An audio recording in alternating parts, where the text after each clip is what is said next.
Hi, this is Zak Mir with the Bulletin Board Heroes here on Share Talk for Thursday, the 1st of November. Starting off with Defenx, which I believe I looked at yesterday. Beautiful falling wedge breakout through, what's that, sort of 6, 7p and already up to nearly 17 pence. Could get up to as high as, I suppose, the 200-day moving average area, 27 pence. You normally see an intraday spike through that, even if it's not held.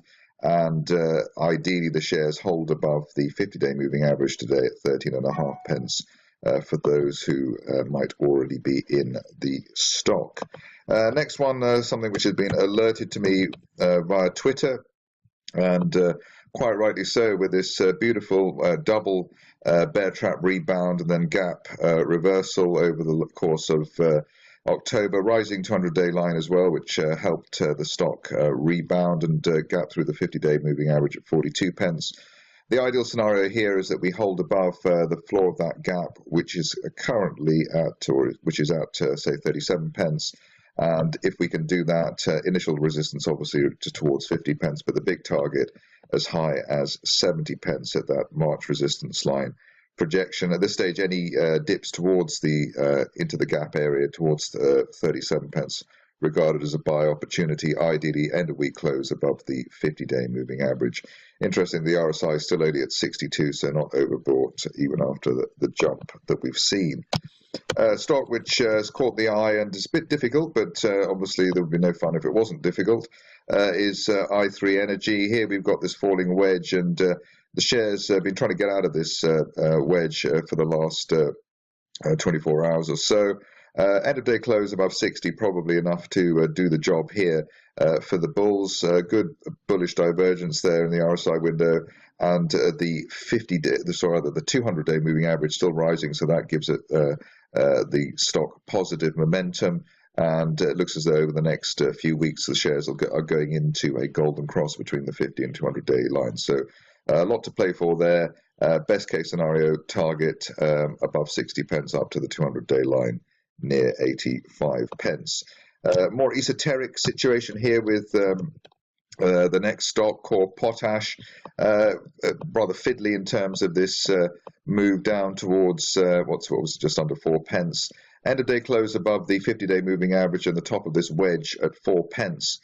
Should be enough to take the shares up to maybe 5 to 6 pence, ideally 6 pence with the July resistance there, after a long lead-in that we've had, taking up the slack, and good bullish divergence over the last few weeks in the RSI window. Obviously the volume spike there, but you get that even if the stock's going the other way, so not always the best thing there. But the moment looks as though, with an end of day close above the 50-day line at 6 pence is the target. Stop loss obviously back below 3.5, which would be just below today's floor. Going on to Regal Petroleum, which has probably hurt a few people on the way in the recent past, but we had falling wedge breakout at the end of September, which worked at least up to the main resistance area towards 4 pence. Shares now in a triangle, which is interesting, bouncing off the 50-day moving average of 2.85 pence, and while we're there above that, looking for a return to the 4 pence area. End of day close above today's high, current high 3.25 pence, the trigger for those who are cautious and are waiting for a move to the upside. Old favorite here with Regal Petroleum, just thought give it another look as it seems to be breaking out again. Target's been 70 pence for quite some time, probably since August, but it looks as though we're actually quite near to it now.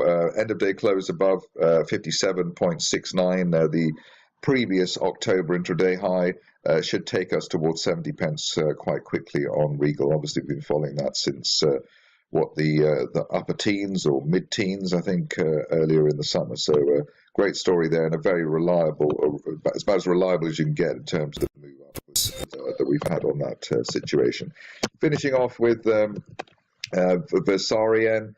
After all that jiggery pokery either side of the 200-day moving average, now at 111 pence, the black line there, we had the spike high yesterday. Line of resistance from earlier this month running through 130, so end of day close above 130 really needed now to give the bulls the next move up and hopefully negate the move down that we had earlier in the month. Stop loss end of day close back below 111 pence. That's it from me. Updates tomorrow.